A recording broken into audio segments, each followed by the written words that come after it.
Escribe al ángel de la iglesia en Sardis, el que tiene los 7 espíritus de Dios y las 7 estrellas, dice esto: Yo conozco tus obras, que tienes nombre de que vives y estás muerto. Sé vigilante y afirma las otras cosas que están para morir, porque no he hallado tus obras perfectas delante de Dios. Acuérdate, pues, de lo que has recibido y oído, y guárdalo, y arrepiéntete. Pues si no velas, vendré sobre ti como ladrón, y no sabrás a qué hora vendré sobre ti. Pero tienes unas pocas personas en Sardis que no han manchado sus vestiduras, y andarán conmigo en vestiduras blancas, porque son dignas. El que venciere será vestido de vestiduras blancas, y no borraré su nombre del libro de la vida, y confesaré su nombre delante de mi Padre y delante de sus ángeles. El que tiene oído, oiga lo que el Espíritu dice a las iglesias. Siendo una ciudad importante, a unos 60 kilómetros al sur de Tiatira, Sardis gozaba de una ubicación comercial favorable. Estrabón, el antiguo geógrafo, la llamaba una gran ciudad, aunque los días de Juan no rivalizaba en importancia ni con Éfeso ni con Pérgamo. En la antigüedad, Sardis había sido una de las ciudades más prestigiosas del mundo, pero en el 546 a.C., cayó en manos de Ciro el persa, quien tomó la ciudad sin mayor esfuerzo porque sus puertas estaban abiertas y sin vigilancia. Los moradores de Sardis habían estado distraídos con su riqueza y bienestar. Esta ciudad tuvo que pagar un costoso precio por su falta de vigilancia y experimentó una historia trágica de decadencia. Todo el mensaje apela a que esta iglesia regrese a su pasado de verdadera fe. Jesús le implora: acuérdate pues de lo que has recibido y oído, y guárdalo, y arrepiéntete. El comienzo a los mensajes a cada una de las iglesias del Apocalipsis deriva de la descripción de Cristo glorificado en el capítulo 1. En cambio, aquí se usa las 7 estrellas y los 7 espíritus, dando a entender que este mensaje incluye a todo el mundo. Sardis representa la iglesia de la Reforma, pero se caracterizó por la hipocresía, porque no era la que pretendía ser. Las iglesias de la Reforma afirmaban que habían descubierto lo que significa vivir por la fe en Jesucristo. Al protestar implicaban oposición a los abusos, los errores y el formalismo de la iglesia romana, y el nombre Reforma daba a entender que ninguna de esas faltas se hallaba dentro del redil protestante, pero cayeron finalmente en un estado que parecía en cierto sentido al de la organización de la cual se habían apartado.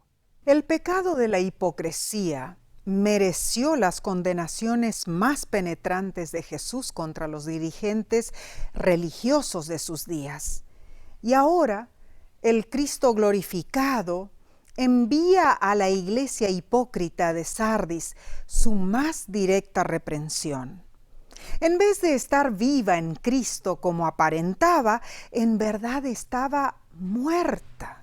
Este mensaje, aplicado a Sardis, puede considerarse como dirigido al periodo de la iglesia que existió hacia fines de la época de la Reforma, entre 1517 y 1755. Sin embargo, algunas décadas después del comienzo de la Reforma, las nuevas iglesias experimentaron un periodo de violenta controversia doctrinal.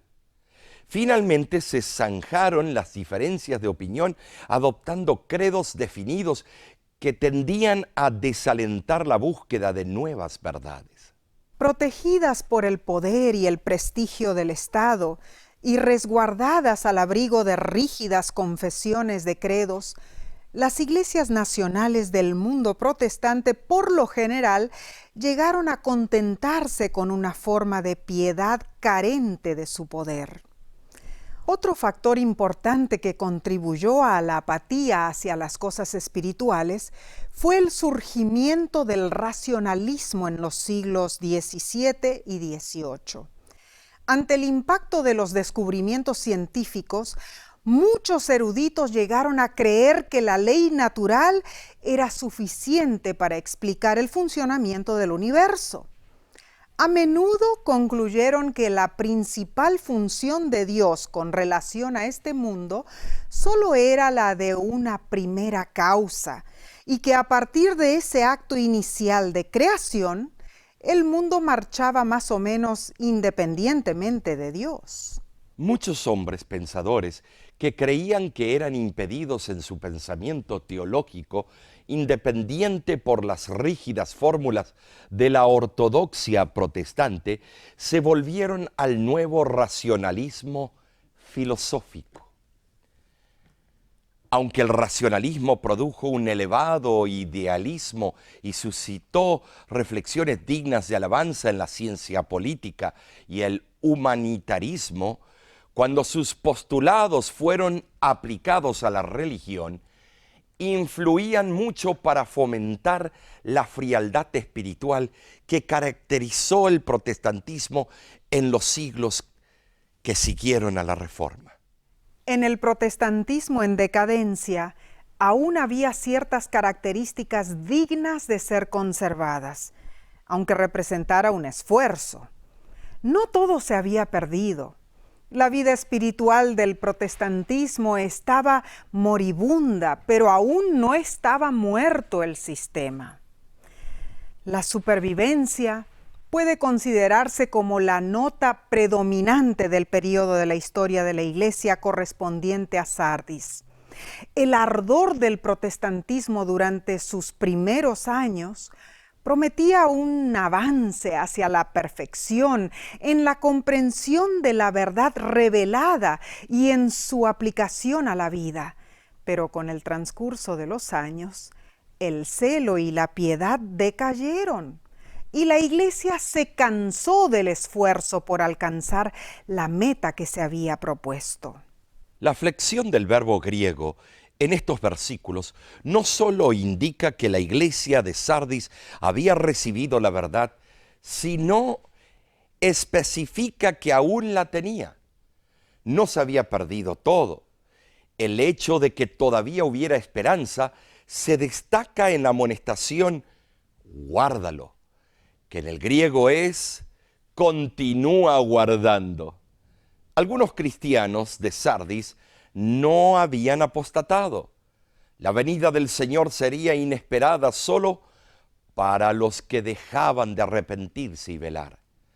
La contaminación moral en la cual había caído la mayor parte de la iglesia de Sardis era preocupante.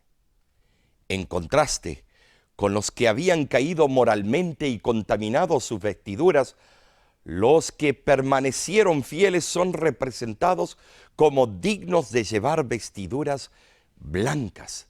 Estas vestiduras blancas simbolizan su pureza, pero luego aclara que la justicia no les pertenece a los fieles, sino más bien es el resultado de lavar sus vestiduras y blanquearlas con la sangre del Cordero.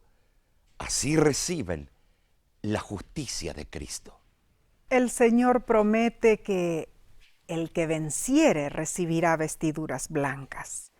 Esta es la vestidura de la justicia de Dios. La promesa que dice no borraré su nombre, le asegura al pecador arrepentido que sus pecados han sido perdonados. Por otra parte, advierte al impenitente que su nombre será eliminado del libro de la vida. Dejará de existir su identidad como persona y ya no tendrá lugar entre los seres creados. Luego continúa diciendo, confesaré su nombre, es decir, lo reconocerá como un seguidor leal y consagrado. Cristo es el abogado e intercesor, el gran sumo sacerdote de todos los que invocan su justicia. Pero el plan de salvación tenía todavía un propósito más amplio y profundo que el de salvar al hombre. Cristo vino para vindicar el carácter de Dios ante el universo. Cuando Cristo, como intercesor y sumo sacerdote, presenta a su pueblo redimido delante del trono de Dios, ofrece así a las huestes angelicales un testimonio convincente que los caminos de Dios son justos y verdaderos. Finalmente se pone en claro que la justicia de Dios es vindicada tanto en su extraña obra de entregar al impenitente a la destrucción, como en su perdón de los pecadores que por fe aceptan su gracia salvadora. Sin la intercesión de Cristo como sumo sacerdote, ese misterioso proceder de Dios de otra manera podría aparecer ante las inteligencias del universo como arbitrario e injustificado. Ahora bien, es bueno que el cristiano diligente de cualquier periodo de la historia haya aspirado y aspire a reflejar las características deseables de todas las iglesias y a ser digno de recibir las diferentes promesas hechas a ellas. Así también, el cristiano verdadero debe procurar evitar sus características indeseables y prestar atención a las amenazas y amonestaciones que se le dirige. Cuando los mensajes a las iglesias del Apocalipsis se consideran desde este punto de vista, son intemporales en su naturaleza. El lector acucioso los aplica a su propio caso, pues considera que pueden suplir sus necesidades personales. Hablando en términos generales, se dirigen palabras de alabanza a todas las iglesias, excepto a Sardis y a Laodicea. Del mismo modo hay palabras de reprensión para todas, salvo a Esmirna y Filadelfia, y palabras de promesa a las 7. Por esta razón se ve que las iglesias tenían miembros deseables e indeseables. En cada caso, el remedio para el mal prevaleciente ha sido un sencillo y enfático arrepiéntete. A los cristianos leales de la iglesia de Éfeso que habían caído y dejado su primer amor, no se les aconsejó que emigrasen a Esmirna. A los del período de Pérgamo, que albergaban las doctrinas de Balán y de los Nicolaitas, no se les dijo que se transfiriesen su feligresía a Éfeso. De igual manera, la iglesia de Sardis estaba casi muerta, pero a sus miembros fieles no se le ordenó que se mudaran a Filadelfia. La idea de que el cristiano puede mejorar sus perspectivas de salvación recurriendo al escapismo de una emigración espiritual y practicando una forma de justicia que cree que es superior a la de otros cristianos, está claramente en desacuerdo con las enseñanzas de nuestro Señor. En la parábola de la cizaña, Mateos 13, 24 al 30, el dueño del campo ordenó que el trigo y la cizaña debían crecer juntamente lo uno y lo otro hasta la siega. La cizaña no debía ser desarraigada por manos humanas, ni tampoco trasplantarse el trigo a otra parte. Solo cuando los ángeles segadores junten el trigo en el alfolí del dueño y quemen la cizaña, entonces habrá una separación general de justos e impíos. Eso es muy cierto. Los miembros de la antigua iglesia no habrían mejorado su condición espiritual con mudarse a la ciudad de Filadelfia. El propósito de Dios para la iglesia no incluye un plan de emigración espiritual a alguna de las otras iglesias del Apocalipsis, sino más bien una transformación completa del corazón y de la vida. Cualquier otra solución que se proponga para los males de la iglesia solo hará de la persona un hipócrita. Dios nos dice: yo reprendo y castigo a todos los que amo. Sé pues celoso y arrepiéntete. He aquí yo estoy a la puerta y llamo. Si alguno oye mi voz y abre la puerta, entraré a él y cenaré con él y él conmigo. Al que venciere, le daré que se siente conmigo en mi trono, así como yo he vencido y me he sentado con mi Padre en su trono. Esta hermosa cita bíblica sugiere que Cristo se ha detenido junto a la puerta de nuestro corazón y allí permanece. Nunca se cansa de ofrecer su bendita presencia a todos los que quieren recibirla. No es la puerta de la oportunidad que se ofrece, ni la puerta de la salvación. Esas puertas las abre y cierra únicamente Dios. En contraste, esta puerta está bajo el control individual nuestro y cada uno puede abrirla o cerrarla según su voluntad. Cristo aguarda la decisión de cada persona porque es la puerta del alma. Cristo llama a las puertas de nuestras emociones por medio de su amor, su palabra y sus providencias. Él llama a la puerta de nuestra mente por medio de su sabiduría. Él llama a la puerta de nuestra conciencia por medio de su autoridad. Y Él llama a la puerta de nuestras esperanzas humanas por medio de sus infalibles promesas. Cristo está a la puerta de la vida humana y en verdad de la historia de la raza humana, listo para entrar y bendecir con su presencia a su pueblo que espera. Pocos actos revelan mayor amistad y compañerismo que el compartir juntos los alimentos de las cenas del Cordero. Cristo promete compartir nuestras experiencias y nos invita a participar de las suyas. Así es, Nesí.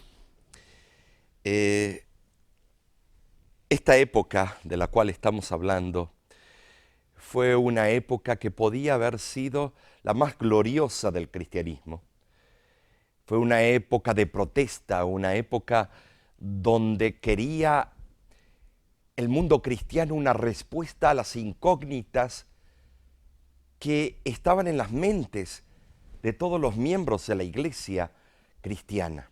El gran problema es que a veces comenzamos una reforma y estamos llenos de euforia y de ganas y nos echamos hacia adelante, pero perdemos el fuego, somos como luces fugaces, perdemos el ímpetu, nos olvidamos de ese primer amor y nos olvidamos de la misión que Dios nos llamó y la visión se pierde. Cuando no hay misión, tampoco hay visión, y cuando no hay visión, no hay misión.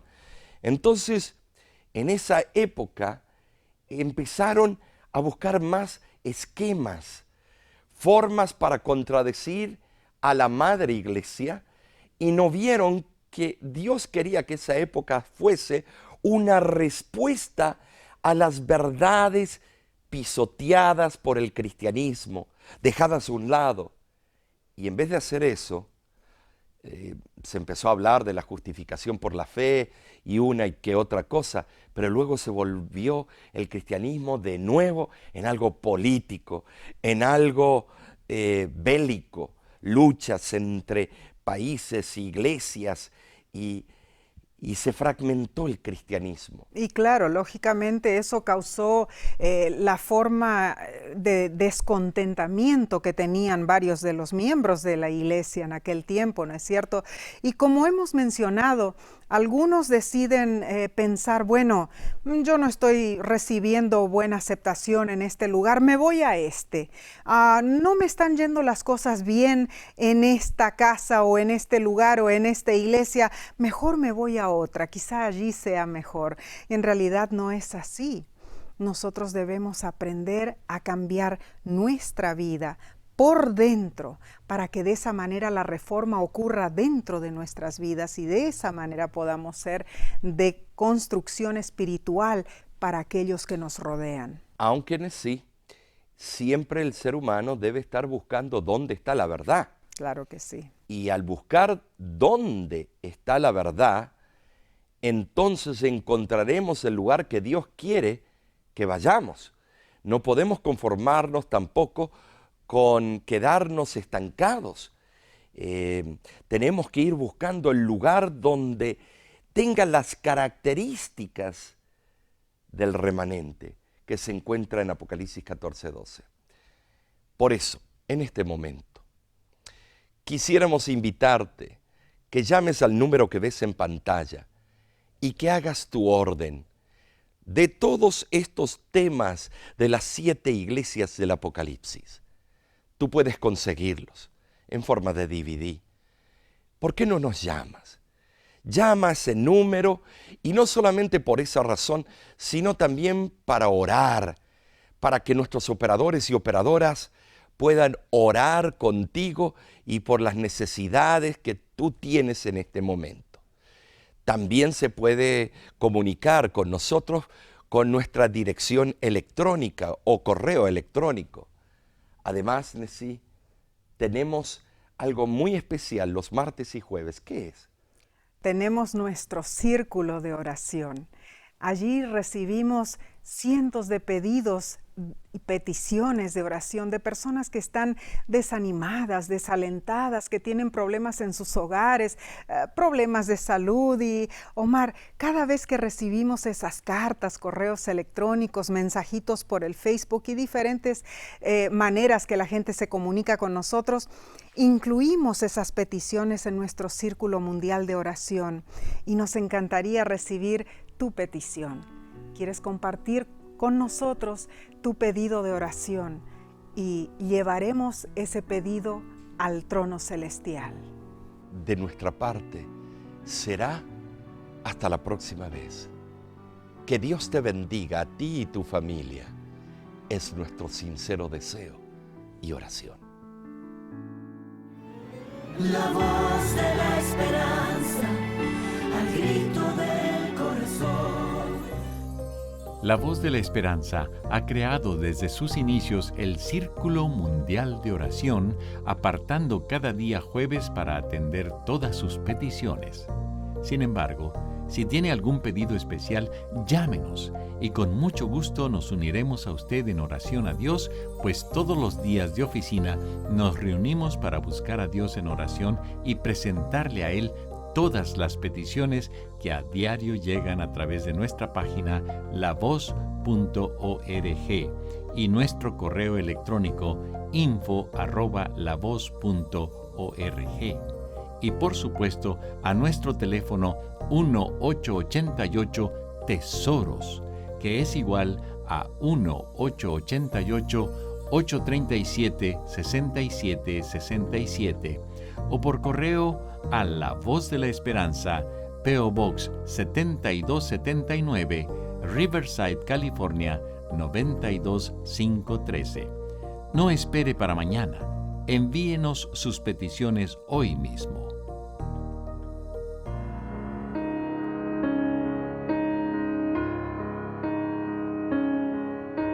Enciende mi luz, estoy deseando vivir otra vez como debo. Enciende mi luz, respira en mí otra vez. Recréame, enciende mi luz, estoy orando, no quiero ver mi alma fría. Enciende mi luz con llamas de tu amor. Respira, oh Dios, en mi ser. Enciende mi luz y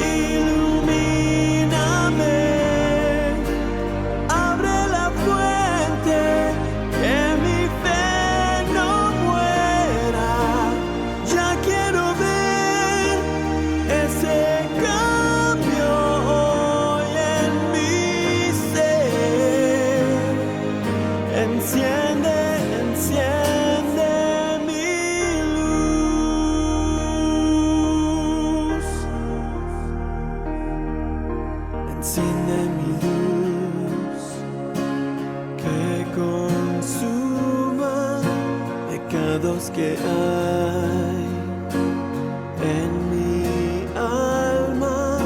Enciende mi luz, haz que brille como el sol. Renuévame, enciende mi luz, que me mueva, quita el dolor que me abruma. Enciende mi luz, que esa luz me guíe en la oscuridad con tu amor. Enciende mi luz, ilumíname, abre la fuente, que mi fe no muera. Ya quiero ver ese cambio hoy en mi ser. Enciende, enciende, enciende mi luz, ilumíname, abre la fuente, que mi fe no muera. Ya quiero ver ese cambio hoy en mi ser. Enciende, enciende mi luz.